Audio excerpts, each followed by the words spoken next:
bienvenue dans le dernier numéro de la semaine. Nous sommes très heureux de vous retrouver encore aujourd'hui, comme d'ailleurs tous les jeudis et vendredis. C'est déjà le week-end. Demain, nous allons nous balader, on va faire un tour à Ninki. Et si le temps nous le permet, nous allons nous faire masser, nous allons tester le massage, de quoi nous déstresser des tracas de la semaine. L'heure de la détente a sonné. Bienvenue à tous.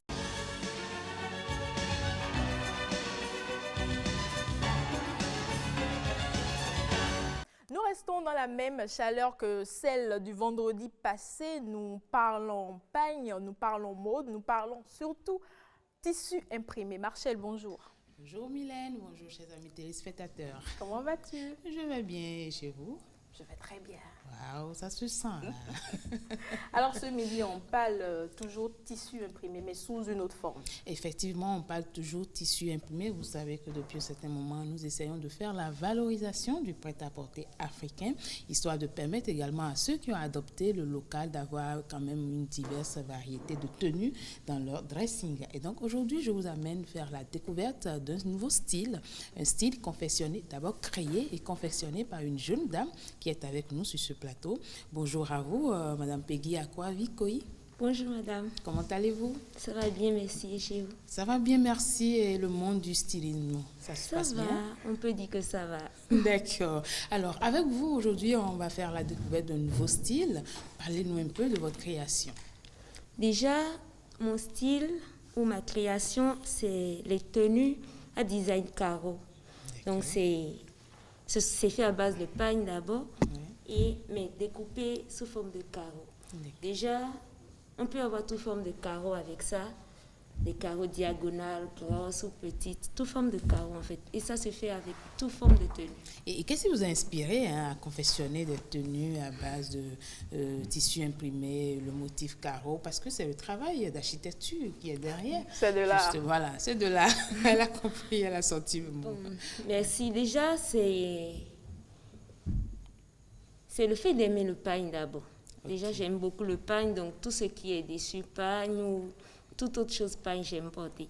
Maintenant, j'ai suivi en fait à la télé la chanteuse Angélique Kidjo qui avait porté un bavois à carreaux, un long bavois bien fait à carreaux. Donc je me suis dit, mais pourquoi ne pas faire plutôt un dessus à carreaux comme je le porte, mais avec des pagnes normales. Donc alors c'est de là qu'est partie l'idée, puis j'ai fait ceci. C'est ceci que j'ai fait en premier, mais c'était pas facile, ça m'a pris 2 semaines. 2 semaines, hein? Comme le dit, la toute première fois, ça c'est toujours de cobaye. 2 semaines, mais c'est avec maman que j'ai pu finaliser tout ça. Et pourquoi maman? Elle est intéressée aussi? En fait, maman est couturière. Ah, d'accord. Donc, je n'ai pas fait une formation en couture, non. Je faisais la couture depuis le bas âge, depuis le collège. La vérité. Donc, en fait, c'est parce que quand on dit qu'on est fille de couturière, les enfants de couturière sont bien, mais c'est faux, en fait. Elle n'arrivait pas à faire certaines choses, donc elle ne le faisait pas vite. J'ai décidé de le faire moi-même. Et c'est de là que j'ai commencé par coudre. Donc, maintenant, je me perfectionne dans la coupe. Alors, on a sur ce plateau différentes tenues, justement, avec ce style-là. Vous pouvez me parler un peu de tout ce qu'on peut avoir avec les carreaux, comme vous le dites. Bon, avec les carreaux... Ceci, c'est déjà quoi? Ça, c'est un bavois. Un bavois, comme ce que j'ai porté là? Oui, comme ce que vous aviez porté. Mylène, ça te dit? Oui, c'est très beau, c'est très intéressant. C'est d'ailleurs pas la première fois que je le vois, mais c'est la première fois que j'en touche. Alors, en dehors des bavois, qu'est-ce qu'on peut avoir d'autre? Il y a les boléros. Oui. On peut avoir les boléros, des jupes aussi. On peut avoir des robes. On peut avoir toutes sortes de choses avec les carreaux. D'accord. Toutes sortes de choses. Okay. Peu importe. D'accord. Mais vous avez dit qu'on peut avoir toutes sortes de tenues avec les carreaux. Est-ce que ça peut, on peut porter ça pour aller n'importe où? Vous voyez, par exemple, nous sommes au boulot, on est au plat. Est-ce que ça se porte partout aussi? Déjà, comme vous l'avez porté là, vous pouvez le porter pour venir au bureau, vous pouvez le porter pour une balade. En fait, ça dépend de la tenue. Vous faites une robe à carreaux, mais ça dépend aussi du style et du modèle. Il y a des modèles qui seront faits pour le bureau, mais d'autres qui seront plus faits pour les enfants ou pour les balades. Voilà. D'accord. Mais est-ce que le travail, la confection, depuis le dessin jusqu'à la coupe, couture, est-ce que ça prend du temps? Comment ça se passe? Expliquez-nous un peu. Puisque vous êtes celle qui confectionne cette tenue. Oui, en fait, je le fais de la coupe jusqu'à la finition. D'accord. Oui, ça prend beaucoup de temps parce que d'abord, il faut découper. Il faut découper en lamelles. Mais certains pensent que genre, on gâche le pain, mais non, du tout pas. On découpe en lamelles et on coud ça. Après la couture, on retourne ça et puis on repasse. Mais on ne coupe pas ça simplement, on l'étale sur du papier. Okay. Donc on coud le pain et le papier ensemble. Okay. Et ensuite on enlève le papier. C'est du travail. Vous voulez dire que ce n'est pas possible de le faire avec des récup de pain? Oui. Vous finissez, vous savez, quand vous finissez un modèle, il y a de ces pailles qu'on Vous trouve êtes un tellement peu partout. intelligent, c'est justement l'idée qui Oui, en fait, c'est aussi la deuxième idée qui est Donc, je vous ai derrière. dévancé. Déjà, on coupe beaucoup de choses et puis ça nous reste des petits mètres de paille. Très souvent, et puis on ne sait plus comment on fait. Ouais. Donc nos mamans disent à 500. C'est d'ailleurs ce que vous Voilà, avez lui, là. à On 500. peut voir ça. Voilà. Donc, c'est du pain. C'est un mélange de tissus, plusieurs pailles. Voilà, de plusieurs tissus. Ok. Et là, vous le faites avec. Donc, vous pouvez prendre n'importe un. Dès qu'il y a des petits coupes, vous redonnez vie en fait à votre pain en faisant quelque chose comme Et ça. d'ailleurs, ça permet également à ceux qui ont adopté le local, comme je le disais tantôt, d'avoir aussi une gamme variée de tenues, de ne pas porter que le bomba ou des robes, mais d'être aussi fashion, comme on le dit. Oui. Mais la question est, vous voyez, avec le travail, le temps et tout ça, est-ce que ça ne coûte pas cher? C'est abordable pour tout le monde. D'accord. Oui.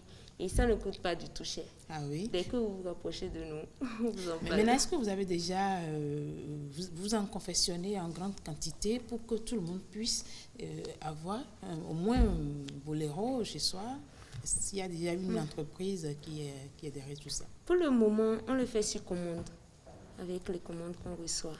Oui, l'idée aussi, c'est ça, créer une entreprise. Bon, mais comme on le dit, pour entreprendre, il faut régler un problème.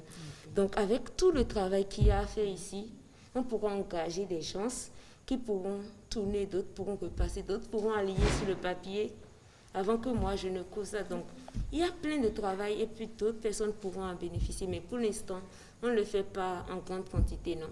Mais c'est ce qu'on vise. Maintenant, puisque vous êtes styliste, vous savez que quand on parle de mode, il faut savoir faire Il faut savoir innover, c'est ça? non seulement innover, il faut savoir faire le raccordement, c'est-à-dire comment faire le mélange des tenues. Sur quoi je peux mettre, comment dirait-on, ce bavoir ou bien un boléro. Sur quoi je dois porter cette Déjà, création-là? le bavoir, on peut le mettre sur une robe. Okay. Vous pouvez le mettre aussi sur un habit et sur une jupe, comme vous l'avez fait là. Une robe à manches longues ou à manches courtes. Le bavoir va avec tout. Mais ça va aussi avec les pantalons. Voilà, ou une combinaison. Les boléros, on peut le faire avec des jupes aussi. Comme ce qui est là, c'est avec une jupe. Ah oui. Voilà, ça c'est avec une jupe. Ah d'accord, ok. Donc il y a C'est une jupe. c'est pour une petite fille, oui. Okay. C'est avec une jupe. On peut faire aussi, on peut le porter aussi avec une robe et D'accord, donc on met la jupe en bas et puis oui, on le met- porte. D'accord. Maintenant, vous allez mettre un habit à cordes ou voilà. Un Est-ce que pour un décolleté, enfant, ça ne décolleté. fait pas surcharger? C'est beaucoup pour un enfant, non? Non, mais bon, c'est pas une Je pense petite- qu'on doit avoir la photo de la jeune À peu fille près qui a quel porté âge, ça, déjà? si on peut l'avoir. Elle avec a la 9 ans. réalisation. D'accord. Oui, elle a 9 ans. Ok, d'accord. Mais si c'est pour une toute petite fille, vous pouvez le faire sous forme de robe. Déjà, il y aura le carreau peut-être derrière avec un ovale. Comme c'est une petite fille, le carreau sera un peu plus resserré pour qu'elle ne prenne pas froid.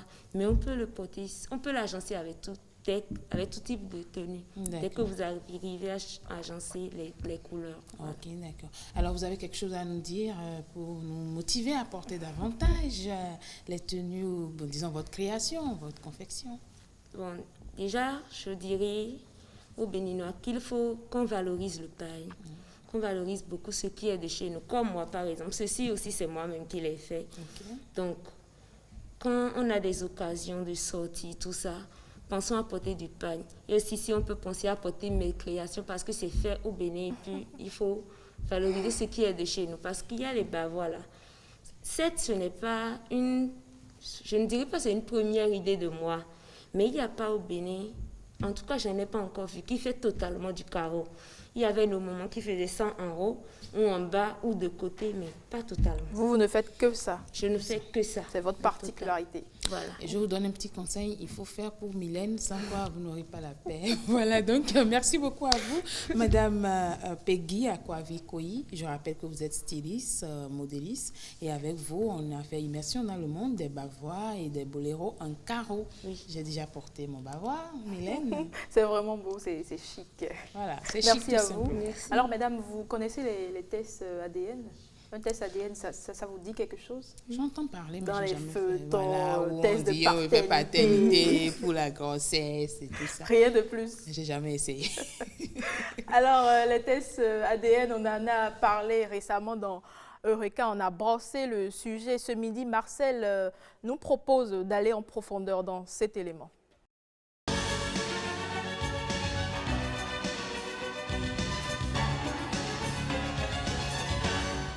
Test d'ADN, vous en avez entendu parler plusieurs fois sans doute, mais tout comme moi, vous ne savez pas forcément comment ça marche. Ici, nous avons une chance de le savoir.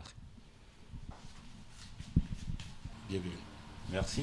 Le laboratoire de génétique moléculaire et d'analyse des génomes, c'est un des laboratoires du département de génétique et de biotechnologie, spécialisé sur l'analyse du matériel génétique. Vous êtes généticien ici. Dites-nous, un test d'ADN, qu'est-ce que c'est? Un test d'ADN, c'est un test qui permet d'aller au niveau du matériel génétique de l'individu. Ce qu'on entend par matériel génétique, c'est ce qui définit l'être tout entier, c'est-à-dire tout le programme de l'être humain où l'être en général se trouve codé dans cette molécule-là. Et c'est le décodage de ce matériel-là qui va donner un être, qui va définir ses caractères, qui va donner tout ce que cet être-là devrait être. Et le test, ça se déroule au laboratoire. Tout ce dont on parle là, tout se déroule au laboratoire, oui, où nous sommes ici d'ailleurs. Oui. Mais dites-nous, quelles sont alors les technologies utilisées pour ça? La première étape, c'est d'avoir le matériel, c'est-à-dire la molécule, d'extraire le matériel génétique. Et après, il y a différentes méthodes, différentes techniques qui permettent maintenant de faire la comparaison dont je vous ai parlé tout à l'heure, les séquences de l'ADN, pour voir cette séquence se retrouve ou non chez différents individus. Donc, ils doivent avoir de liens de parenté. Si c'est sur le vivant qu'on doit travailler, on préfère par exemple prélever le sang, prélever quelque chose qui ne va pas porter préjudice à l'individu. Parce que même après le décès... Même après le décès, parce qu'on parle ici de molécules. Mais alors, le test d'ADN, docteur, dites-nous, est-ce que c'est fait seulement pour rechercher la paternité ou la maternité? Non, pas du tout, pas du tout. Lorsqu'on parle de test d'ADN, c'est les tests qui utilisent l'ADN pour dérouler, pour chercher une information spécifique par rapport à un être. Donc, le test d'ADN s'applique dans différents domaines. Ce n'est pas seulement pour rechercher. Ça, là, c'est un petit côté de ce que les tests d'ADN peuvent faire. Mais quel autre domaine, par exemple? Les tests d'ADN sont utilisés dans le domaine de l'agronomie pour chercher de meilleures variétés. Chez les plantes. Pour chercher pour avoir de meilleures variétés, pour améliorer, pour créer de nouvelles variétés. C'est sur l'ADN qu'on agit. Et on a besoin de faire des tests d'ADN pour ces végétaux-là. Chez les animaux, lorsqu'on veut faire de la sélection de meilleures races, de plus performantes, c'est des tests d'ADN qu'on fait. Tout ce qui se mène comme recherche dans le domaine de la génétique moléculaire, sur différents aspects, sur différentes applications de tests d'ADN pour répondre à des problématiques données, sont sur le contrôle et sur la responsabilité du professeur Clément Abangla, qui est le directeur du laboratoire, qui est le directeur de cette unité de recherche. S'il n'est pas encore parti à l'école, il doit être dans son bureau. Ça marche, nous allons le rattraper. Merci. Merci bien. Merci. Bonjour, professeur. Bonjour, monsieur le journaliste, monsieur Ahossi. Oui, nous avons été au laboratoire, nous avons parlé du test d'ADN. Dites-nous, avec vous, nous avons envie de savoir pourquoi est-ce que la probabilité n'est pas de 100% quand bien même le résultat du test d'ADN est positif. Quand déjà on parle de test d'ADN, il faut remarquer que les résultats doivent être fiables obligatoirement. Mais en recherche scientifique, on n'affirme jamais les choses à 100%. Donc, dans tous les cas, le résultat est donc confidentiel. Le résultat est obligatoirement confidentiel. Le résultat est obligatoirement confidentiel. Et d'ailleurs, tout résultat qui s'opère sur des humains, on ne doit pas les publier comme ça. Là, c'est quelque chose qui est personnel. Et puis, donc, on n'a pas le droit de faire publier donc, les résultats d'analyse de quelqu'un. Est-ce qu'il peut arriver parfois de contourner la justice quand on veut faire les choses en amitié? Oui, là, c'est au risque et péril donc, de celui qui va accepter faire les analyses. Parce qu'on ne sait pas, c'est-à-dire quelle est l'intention de cet ami-là qui vient demander ce test. Si par exemple, on lui sort les résultats et qu'il va après tuer sa femme pour dire qu'il a trompé, qui va répondre de ça? Quand on fait le test, il faut attendre 1 heure, 2 heures ou combien de temps pour le résultat? Non, il y a plusieurs étapes à cela. Vous voyez. Bon, dans un premier temps, nous ne faisons pas les tests n'importe comment. Parce que comme ça, à un coup, donc nous recevons d'abord le couple ou bien en tout cas les gens qui se soupçonnent et on essaie de voir si à cette consultation-là, la dame peut déjà dire que bon, réellement l'enfant là, puisque la femme souvent connaît quand même l'auteur de la grossesse. Nous sommes d'accord. Bon, il y a eu des cas déjà et on n'est pas allé au test d'ADN avant de régler. Normalement, si tout va bien, en 1 semaine, si on s'y attelle correctement, on peut avoir les résultats. Bon, en cas d'urgence aussi, on peut se plier en 4 pour qu'en soit en 12 heures, on ait les résultats. Sinon que, bon, quand les gens viennent, c'est après 2 semaines comme ça, là, qu'on donne les résultats. Bon, il y en a qui prélèvent les gens ici et envoient l'échantillon en Europe pour faire donc le travail. Après, on leur donne les résultats et ils transmettent après. C'est dans ce cas-là qu'on donne 1 mois, des trucs comme ça, là, voilà. Justement, sur cette question, où est-ce qu'on peut aller faire un test d'ADN aujourd'hui au Bénin? Mais vous avez le laboratoire de génétique moléculaire de l'analyse des génomes de la faculté des sciences et techniques de l'Université d'Aboubacar qui est ici. Vous avez aussi le professeur Laleye et Anatole qui est à la FSS, à l'ISBA, qui vous fait les tests d'ADN, etc. Voilà. Alors, merci beaucoup, professeur. Et pour vous qui ne le saviez pas encore, au Bénin, le test d'ADN peut se réaliser et avec beaucoup d'efficacité. Il y a des compétences en la matière. Marcel, bonjour. Hélène, bonjour, vous allez bien? Je vais très bien, et chez toi? Très bien. Bonjour Marcel. Bonjour Marcel. Vous allez bien? Je vais bien. Ça se voit, ça se remarque. Pourquoi ça se voit? Ça se remarque sur votre visage. Alors, bel élément assez complet, mais dis-moi, est-ce possible que l'ADN d'une personne IS change avec le temps? Mon ADN, par exemple, est-ce que ça peut changer avec le temps? Non, ça ne change pas. L'information génétique ne change, je dirais, presque jamais. Ça ne change pas. Ça ne change pas. Il peut arriver des altérations, mais en gros, vous demeurez celle que vous êtes. Vous unique en son genre. Vous restez Mylène, vous restez Marcel. Et si de façon accidentelle, un changement intervenait, ça peut causer votre disparition. En tout cas, il ne faut pas souhaiter cet accident. Marcel, merci. C'est moi. Alors, mes chers, ici, on prenait un peu de temps pour nous. On va se faire masser. Ah, moi j'aime ça. C'est vendredi. Moi j'aime ça. J'adore ça. Qui me masse? Attends, tu vas voir. On peut s'allonger sur la table. Alors certains adorent se faire masser pendant que d'autres n'aiment pas du tout, ils ont vraiment peur. Rebecca a mis de côté cette appréhension et elle a testé pour nous le massage. Suivez.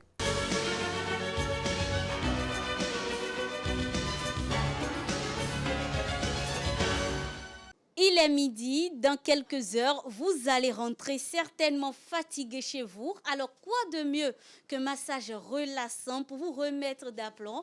Mesdames et messieurs, bonjour et bienvenue dans votre rubrique « J'ai testé pour vous ».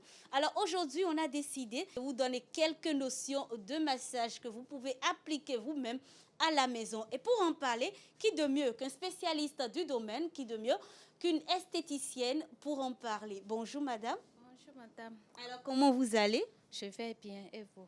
Ça va très bien. On est avec vous pour parler du massage. Vous êtes esthéticienne. Dites-nous, quand on parle de massage, on pense à quoi tout de suite? Quand on parle du massage, on peut dire que c'est l'art de toucher. Et le massage, c'est tout un ensemble de techniques qui utilisées par les mains. Et ces genres de techniques-là sont souvent de l'effleurage, lissage, pétrissage, des pincées, des pressions, des ventouses. C'est tout un ensemble de ces mélanges-là qui font le massage. Alors, est-ce qu'il y a différents types de massages? Oui, il y a plusieurs types de massages. Il y a le massage relaxant, massage amincissant, la réflexologie. Alors, vous connaissez la règle de cette rubrique. On parle théorie, mais aussi pratique. Et justement, nous allons passer à la pratique. Ce sera quoi? Quel massage? Nous allons faire le massage relaxant et la réflexologie. On y va alors?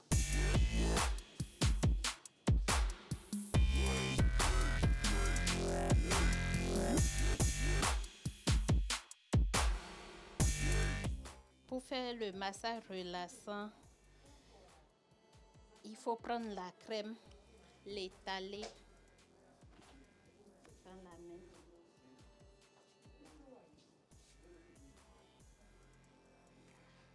Avant de commencer un massage relaxant, il faut se mettre dans la peau de relaxer la cliente.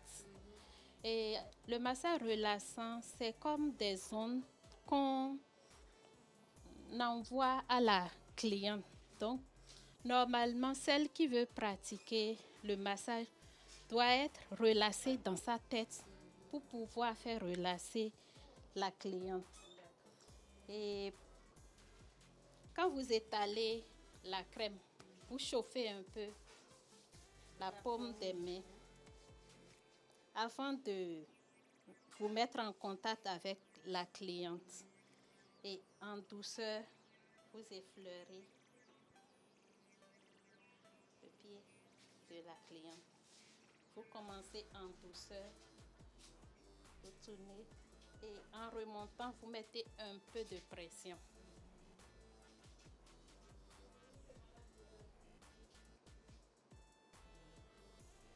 Pourquoi on commence toujours le massage relaxant par les pieds? C'est qu'au niveau des pieds, on a les terminaisons nerveuses. Donc, déjà, si vous agissez bien au niveau des pieds, la personne peut déjà commencer par dormir.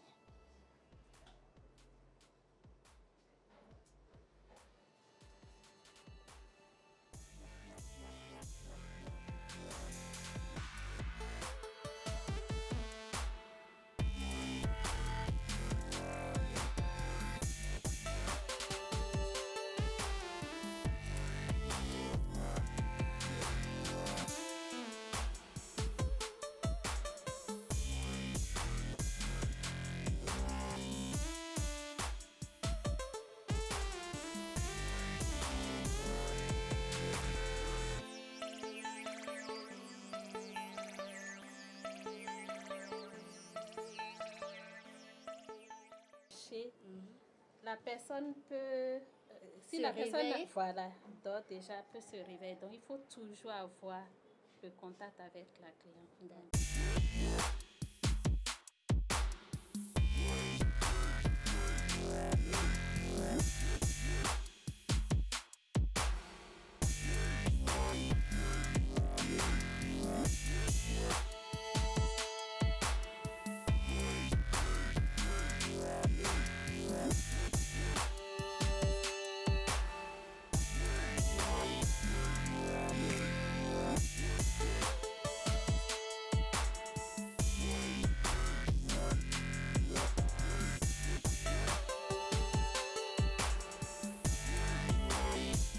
le massage.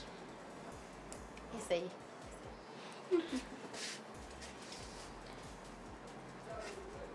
Voilà, là on a divisé le dos en deux.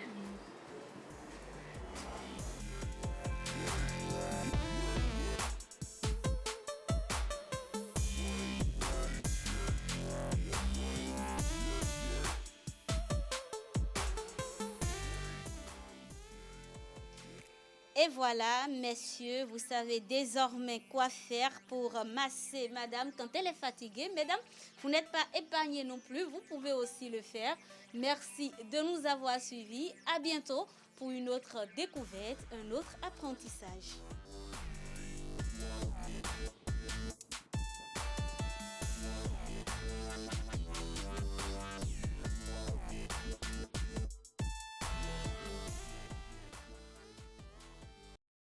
Le massage Marcel, Oui. il nous fait du bien, il nous aide à nous relâcher et à Ouais. tout oublier Bien en sûr. quelques minutes Mais si moi, possible. j'ai remarqué que- j'ai remarqué que les zones les plus massées sont souvent le dos, la nuque, les jambes, alors qu'il y a d'autres parties du corps susceptibles de recevoir les bienfaits Ah du oui, massage. hein? En D'autres dehors des parties- zones massées. d'autres Ah oui, parties oui. comme les C'est- muscles fessiers, par exemple, la poitrine, par exemple, le visage. Marcel, c'est On va, bon, on mais va voilà. demander à Rebecca de nous tester ça aussi. Et ce Sur serait Marcel, Marcel, voilà. exactement, Et puis sur le Marcel. massage, je vous le dis, moi j'aime bien ça.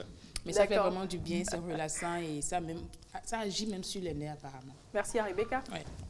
Alors ce midi, on va découvrir un maître de la peinture, maître de l'exercice de son art. Seul son visage vient à rappeler qu'il est encore tout jeune. Du bout de ses doigts, il dessine, il tamponne, il innove. Sa particularité est faire de la peinture sur une surface en verre. On découvre dans Art Déco.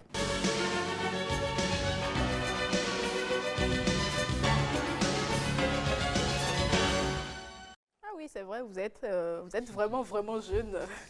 Bonjour. Bonjour. Raymond, bonjour. Bonjour Mylène, bonjour à toutes, bonjour à tous. Très heureux de vous retrouver sur le rendez-vous de midi, Ah oui, heureuse aussi de te retrouver. n'est-ce pas? Oui. Alors on parle peinture aujourd'hui, peinture sur des verres. Oui, alors Mylène, rassurez-vous et tenez-vous tranquille, on a en face un maître, comme tu l'as rappelé. On a un maître de son art, maître par son talent. Et figurez-vous qu'il ne l'a appris nulle part. Il s'est fait lui-même autodidacte. Il hérite cela sans nul doute. On a parlé de l'ADN tout à l'heure. Il hérite sans nul doute des gènes de son père qui lui-même est un artiste plasticien.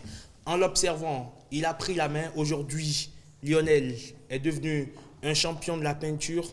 Pas seulement sur des surfaces qu'on connaît déjà, mais lui, sa particularité, c'est de faire l'exercice de cet art-là sur une surface en verre, sur une surface vitrée, on va le dire ainsi. Eh bien, il a à son actif plusieurs œuvres. On va essayer d'en parler avec lui. Lionel Zadi, bonjour. Bonjour monsieur. Bonjour madame. Tout le plaisir est de vous avoir sur le plateau. C'est bien. Eh bien, du haut de ses 23 années, eh bien, Lionel Zadi est en train de faire son tout petit bonhomme de chemin. En tout cas, il est en train de poser des pas de géant dans le monde pictural. On va voir tout à l'heure quelques-unes de ses œuvres. Je parlais à l'instant de peinture sur une surface vitrée. Vous avez réalisé un portrait sur une surface vitrée. Dites-nous comment est-ce que vous avez découvert cet art? Déjà, avant de répondre à votre question, je tiens à remercier l'équipe et puis tous ceux qui sont derrière les jeunes et qui sont tout motivés, la jeunesse, à pouvoir vraiment évoluer dans leurs activités. Pour répondre à votre question, l'art sur vitre, la peinture sur vitre, c'est venu comme ça, tout doucement, comme vous l'avez dit tout à l'heure. Il y a mon père qui peint sur des supports, ils auraient le toile. Donc, quand il finit, il encadre. Donc, parfois, quand il travaille, ses verres se cassent. Bon, moi, je récupère et puis je travaille. Donc, c'est venu comme ça. J'ai voulu essayer d'échec en échec. Voilà. Ça a donné avec le temps. Donc, c'est comme ça que je me suis lancé aussi dans le portrait. Et puis, voilà. Aujourd'hui, je On a vu tout à l'heure votre portrait. Dites-nous, c'était le portrait d'un ami, d'un frère, c'est le portrait? Bon, ça, c'était une commande. Une commande, d'accord, que vous avez reçue. Oui. Et donc, est-ce que ce n'est pas difficile, déjà quand on sait que la peinture, le portrait déjà en lui-même est compliqué, la peinture l'est encore plus, et sur une surface vitrée, je me dis que ça doit être assez contraignant. Oui, c'est pas du tout facile. C'est pas du tout facile. Même parfois aussi, quand je reçois des commandes comme ça, normalement, pour un travail du genre, ça devait normalement me prendre 5 jours. 5 jours? Oui, 5 jours pour le faire. Sans pause, c'est que je travaille de manière acharnée pendant ces 5 jours. Et parfois même, je reçois des commandes 3 jours avant l'événement dont il s'agit. Donc, c'est pas du tout facile, la peinture sur vitre. Parce qu'il faut d'abord peindre le personnage, après ça, faire le fond. Et puis, il y a des risques en étant de travailler que la vitre se casse. Se brise. Voilà, donc c'est des risques du travail. Alors, aujourd'hui, vous progressez, on va le dire ainsi, dans l'exercice de cet art. Mais est-ce que c'est véritablement reconnu à la hauteur du travail que vous abattez pour sortir une toile? Pas vraiment. Ça reste encore parce que déjà, c'est très peu de personnes connaissent en fait le travail que je fais. Et si ce n'est pas les réseaux sociaux, la motivation de pouvoir vraiment publier ça chaque jour, pour le moment, c'est encore ça. On a vu un mannequin sur les images à l'instant. C'est justement pour nous montrer que vous ne faites pas que dans de la peinture sur vitre, mais également dans de la peinture sur tenue. Oui, exactement. La tenue que vous avez portée d'ailleurs, la chemise que vous avez portée d'ailleurs, on a l'impression que c'est venu ainsi, mais je fais non, rapide. C'est vous-même qui l'avez rendu ainsi. Oui, c'est moi-même qui l'ai fait. Déjà, comme je le disais tout à l'heure, la peinture sur vitre, bien la peinture sur tout autre support. On sait tous que nous sommes dans un pays sous-développé en matière d'art et la clientèle dans ce domaine est très peu. Donc, pour diversifier un peu déjà ce que je fais, je travaille sur les vêtements et puis je fais aussi du body painting. Ça me permet de m'occuper. Si je ne suis pas en train de peindre sur les toiles ou bien sur la vitre, je peins sur les vêtements. Parce que là, j'ai une collection de vêtements. Je travaille avec Ariel aussi qui a sa collection et puis j'essaie de valoriser mon travail avec. En clair, vous apportez une touche artistique sur les vêtements que conçoivent, on va dire, des créateurs de mode. Voilà, exactement. Est-ce que quand vous le faites sur des vêtements, est-ce que ça tient? Est-ce que ça résiste à l'eau ou au détergent? Si ça résiste à l'eau, peu importe le nombre de lavages, ça se t'éteint pas. Ça ne part jamais? Non, c'est comme ça. Donc, je disais tout à l'heure, la peinture sur les vêtements, c'est venu comment? Déjà, quand je travaille souvent, je m'habille et puis chaque fois quand je dois aller payer au dehors, il faut que je me change. Donc, je me dis, ça ne servirait à rien d'avoir honte de chaque fois me changer pour sortir. Wow. Donc, c'est comme ça, c'est venu pour moi l'idée de peindre les vêtements, de sortir avec. Donc, déjà avec le temps, sur plusieurs événements que j'ai eu à assister ou participer, voilà, je m'habille moi-même en peinture et puis les gens apprécient ça.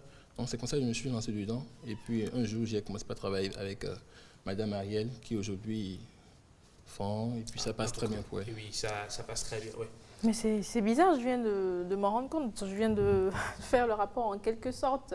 Quand tu vois les peintres, quand ils ont fini leur travail, quand tu vois ce mélange de couleurs qu'il y a sur leur tenue, mine de rien, c'est beau, c'est vulgaire, c'est agressif, mais c'est beau. Oui, c'est beau, ça fait artiste, ça fait agressif, oui, mais à la fois c'est artistique et d'une façon ou d'une autre, ça exprime également ce que cela exprime. Donc, quand on sait que chaque toile exprime une idée, exprime une philosophie donnée, certainement que tout ce qu'il crée, tout ce qu'il invente, tout ce qu'il fait veut véhiculer sans nul doute un message. Alors, vous faites également du body painting pour finir rapidement en 15 secondes? Oui, je fais du body painting aussi. Du body painting et du face painting. Et du face painting, c'est quoi la différence?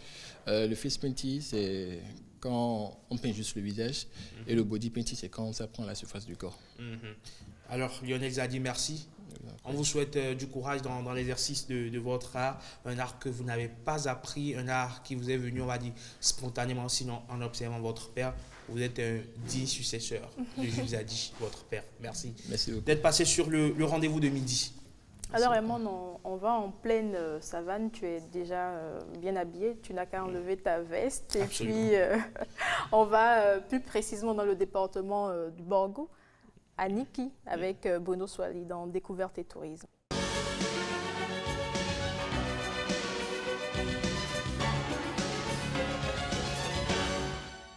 Bono nous amène en profondeur. Pono, bonjour. En profondeur? Oui, bien sûr. Profondeur du Bénin, pour dire. Dans le Bénin profond, c'est dans le Bénin profond, c'est beaucoup mieux. Donc, dans le Bénin profond, c'est mieux. C'est pas, non, c'est pas des ça peut idées. prêter... La précision est journalistique, c'est important. Sinon, ça peut prêter à des élans libidineux incontrôlés. Oui, je vous amène dans le Bénin profond, précisément dans le nord-est du pays, donc dans le département du Borgou, commune de Niki. Niki, une ville, un empire chargé d'histoire et riche, très riche culturellement. Je vous laisse découvrir cet élément et on revient juste après pour parler des richesses.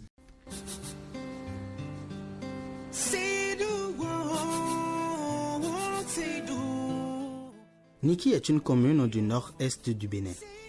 Elle est située dans le département du Borgou, à une vingtaine de kilomètres de la frontière du Nigeria. Cette ville compte environ 150 000 habitants. La région possède une végétation de savane humide arborée. C'est une zone de transition entre le climat tropical sec et le climat humide de type sud-soudanais.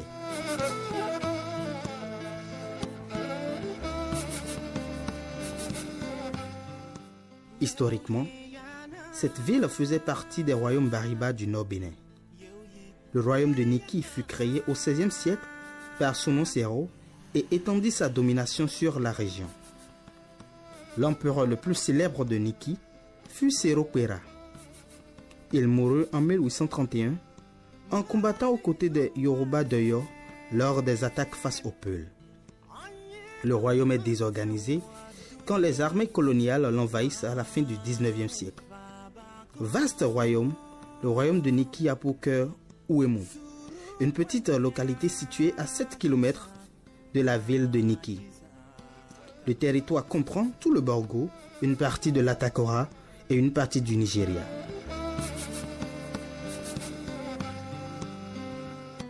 La ville de Niki regorge de plusieurs cultures. La principale est la fête de la Gani. L'origine de la Gani remonte à plus de 7 siècles. Cette fête a été instaurée dans le but de célébrer la quiétude de sa communauté retrouvée après leur poursuite par une armée djihadiste. D'où le nom Gani qui signifie se blottir en langue Bariba. La Gani signifie aussi la joie et symbolise la victoire. La Gani est une fête annuelle de 2 jours. Elle a lieu le 12e jour du 3e mois lunaire du calendrier Bariba. Elle est aujourd'hui une fête identitaire qui rassemble non seulement des peuples ayant une expression culturelle et linguistique, mais aussi ceux ayant un destin commun.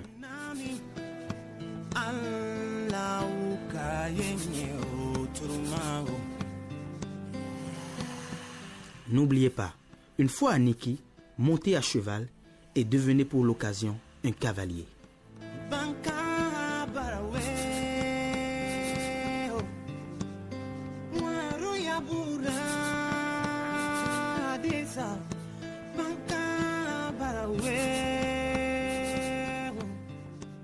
Voilà, Mylène, une fois à Niki, vous pourrez essayer le cheval? Pour une fois, une première fois, oui, je vais le faire. Sans avoir peur? Ah oui, je veux. Non, pas sans avoir peur, mais je vais affronter ma peur. Non, je ne te vois pas galoper. Non. Ah oui? Non. Ah d'accord, ok. Je me tais. Allez, Mylène, que voulez-vous savoir? De toute façon, quand on a 2 étalons sur un plateau, voilà, on ne peut pas s'en sortir. Il y a une fête particulière là-bas qui m'intéresse une fête vraiment bien. Particulière, c'est vrai, vous faites bien de le dire. Il s'agit bien de la Gani qui est une grande fête, une fête identitaire, mais aussi traditionnelle qui est célébrée donc à Niki, mais aussi au Nigeria souvent, et même au Togo, dans la région de Sokodé. Beaucoup ne le savent peut-être pas. Alors, cette fête, appelée la Gani, a lieu le 12e jour du 3e mois du calendrier lunaire des Batombou. Donc, elle est devenue aujourd'hui une fête qui rassemble non seulement le peuple Batombou, mais aussi d'autres peuples assimilés, les Yoruba, etc. Il y a tellement du monde. C'est une fête aujourd'hui ouverte à tout le monde. Alors, l'origine de cette fête remonte à plus de 7 siècles. Mylène, la fête de la Gani a été instituée par le roi Sono Sero pour célébrer donc la quiétude de sa communauté, que sa communauté a retrouvée après avoir été poursuivie pendant des années dans des guerres. D'où le nom Gani, qui serait une altération de Gani, en fait, qui signifie se blottir. Et se blottir, vous savez, c'est un geste très affectif. Je ne sais pas si vous aimez vous blottir, mais certainement que oui, en langue bariba, donc se blottir. La gani signifie aussi donc la joie et symbolise donc la victoire retrouvée après des années de guerre. Il faut dire, Mylène, que c'est une fête qui est célébrée en fait avec un chronogramme assez impressionnant. Déjà quelques semaines, voire un mois avant la fête, l'empereur de Niki, qu'on appelle le Sinamboko, en fait c'est le titre là-bas, le Sinamboko, qui est l'empereur de Niki, mais il s'appelle Sabinaïna III, mais c'est un Sinamboko, il s'appelle Sabinaïna III. Il fait le tour de tous les rois et chefs traditionnels qui sont sous sa tutelle, bien entendu en termes de chefferie traditionnelle, pour aller recueillir leurs contributions financières à l'organisation de la Gani. Mais c'est le chef même qui est le Sinamboko qui fait ce tour-là dans l'humilité pour aller voir tous les chefs traditionnels qui sont sous sa tutelle pour pouvoir recueillir leurs fonds, leur participation à l'organisation. C'est une obligation? Oui, c'est une obligation, c'est presque un rituel même, ça doit se faire comme ça. Il n'y a pas de Gani sans le tour du Sinamboko, ça ne peut pas se passer. Ensuite, 2 semaines avant la Gani, il y a ce qu'on appelle le Don Konro. Le Don Konro, le Don en fait en bariba, Don ça veut dire feu, Konro ça veut dire un jet. Donc Don Konro ça fait le jet de feu qui est une autre fête identitaire en fait, mais qui annonce la Gani. Donc c'est une fête qui consacre un peu les sacrifices et les cérémonies qui sont nécessaires donc dans le but de, je dirais, déblayer le chemin pour donc la fête de la Gani. Maintenant, il y a la veille de la fête même, du jour même de la Gani. La veille est consacrée à l'installation des tambours sacrés. Vous avez souvent entendu parler des tambours sacrés. Les tambours en milieu bariba, c'est des choses vraiment sacrées. Donc, ces tambours-là sont installés la veille et sortent aussi la veille de la Gani, sont installés avec, je dirais, des lampions pour pouvoir éclairer la zone où les lampions, où les tambours sont exposés et pour servir aussi de veille ou de garde à ces tambours-là. Maintenant, le lendemain même, c'est-à-dire le jour même de la Gani, il y a un moment fort qui est souvent très attendu par tous, c'est le parcours rituel du Sinamboko, donc de l'empereur de Niki. C'est un moment très attendu parce que c'est un moment culte qui a 7 étapes dans son déroulement. Donc le Sinamboko, l'empereur de Niki, dans son parcours rituel, a 7 étapes. Et ces 7 étapes-là sont en fait des arrêts pour qu'ils puissent se ressourcer un peu parce qu'ils s'arrêtent à des endroits vraiment mythiques.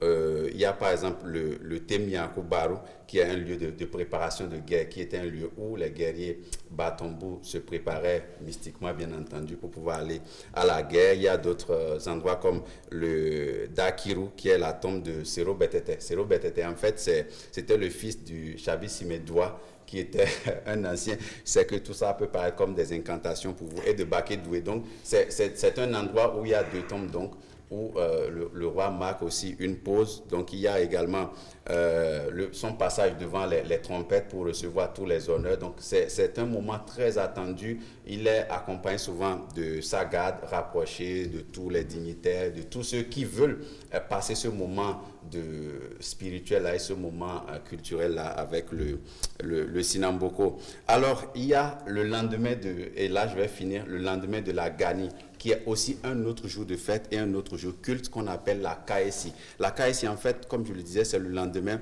de la fête de Gani. C'est un moment où l'empereur de Niki prend son temps pour constater la présence de tous les chefs traditionnels, de tous les rois qui sont sous sa tutelle. Donc, ils sont convoqués et sont tenus d'être présents à la Kaesi pour pouvoir passer devant l'empereur et faire allégeance, lui apporter ses salutations. Donc, le jour de la Kaesi ou le lendemain de la fête de Gani, c'est aussi le jour du conseil impérial de Niki où l'empereur rencontre tous les rois qui sont sous sa tutelle et tous les chefs traditionnels pour pouvoir décider des grandes questions qui concernent l'empire de Niki. Maintenant, il y a aussi un moment culte ce jour-là qui est en fait le baptême des princes. C'est une cérémonie à laquelle prennent part les princes et princesses de l'empire de Niki pour se faire baptiser et prendre donc un nom, je dirais, traditionnel, un nom donc de Batombu, on va dire ça comme ça, du milieu Batonou.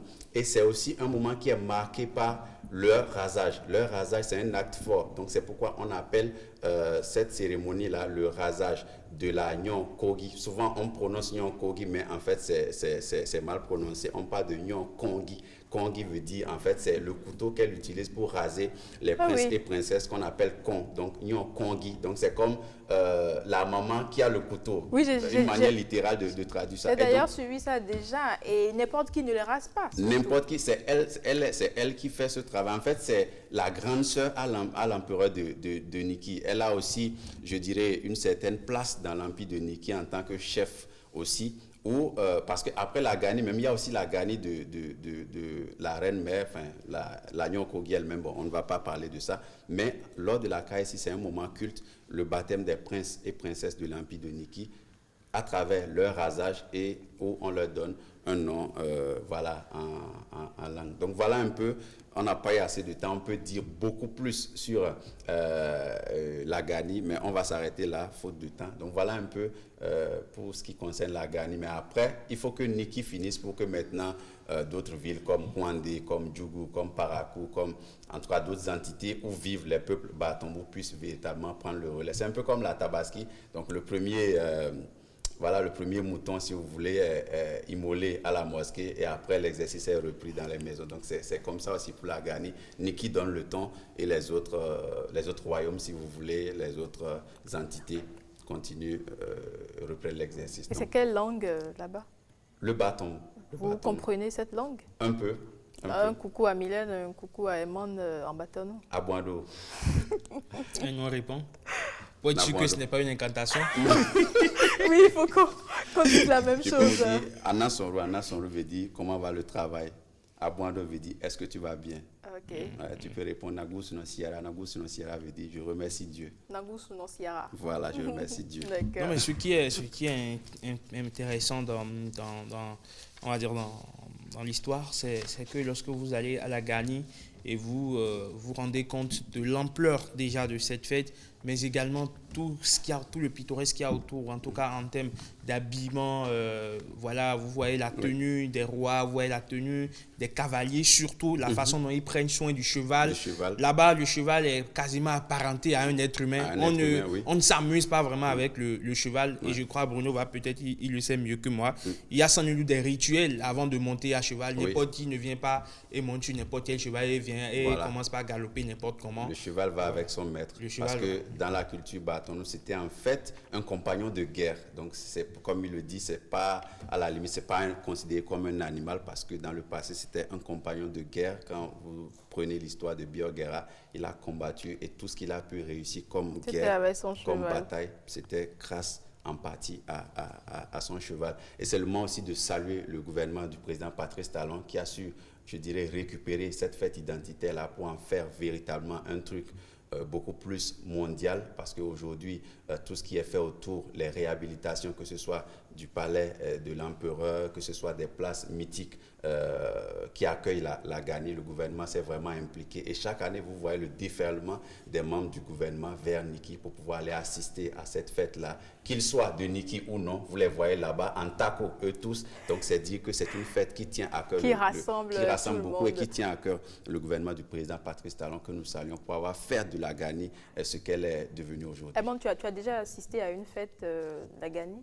Malheureusement, non, pas encore. Mais une chose est sûre, je vais assister très très prochainement. Pourquoi pas l'année prochaine? Pourquoi pas le prochain numéro de la Gani, je vais y assister parce que moi ça m'intéresse beaucoup. En fait, j'ai visité cette fête au travers des documentaires, des productions qui ont passé. Il y a eu beaucoup de productions. Et même à l'extérieur sur les chaînes étrangères. Même sur la chaîne cryptée, voilà, il y a eu une production très intéressante, une immersion, on va dire, un road movie, comme on l'appelle en termes scientifiques, un road movie d'un personnage sur la Gani. Il a tout visité, il a tout décortiqué. Donc, c'est tellement intéressant, c'est tellement impressionnant et ce n'est pas pour rien que cela draine des milliers, des millions de visiteurs, des milliers, je veux dire, de visiteurs chaque année et des expatriés aussi. C'est un peu comme la fête du Vaudou qui voit déferler sur Ouida et sur les autres sites touristiques du Bénin, en tout cas à Karaté Vaudou, des millions de touristes. Et on sait que voilà, l'une des priorités, l'un des piliers voilà, du développement, c'est le tourisme. Et donc, cette fête identitaire-là constitue vraiment un moyen de vulgarisation de la culture. On le sait, la culture, comme l'a dit l'autre, apparaît plus essentielle à l'homme que l'économie, qui n'est d'ailleurs qu'un élément de la culture des peuples. Bono, merci. Edmond, merci à toi. Tout le plaisir. Merci à Rebecca Kenjan-Hondé, Ariane Da Silva, Marcel Betonro, Marcel Arossi. À toute l'équipe de préparation de cette émission. Et également nos amis qui nous aident à monter les éléments. Fawaz Zinola, Onik Bekon, Rock Olo là-bas. Merci à vous pour l'attention. Et Mohamed Dior, sans l'oublier, c'est très important. Avec sous l'œil vigilant et la coordination tranquille de Annick Ballet. Et oui, merci à vous pour l'attention. C'est déjà fini pour aujourd'hui. Demain, c'est déjà le week-end. N'oubliez surtout pas les gestes barrières, la distanciation sociale. Vous lavez les mains à l'eau et au savon, mettre vos masques et prenez soin de vous. On se retrouve la semaine prochaine. Ciao, ciao.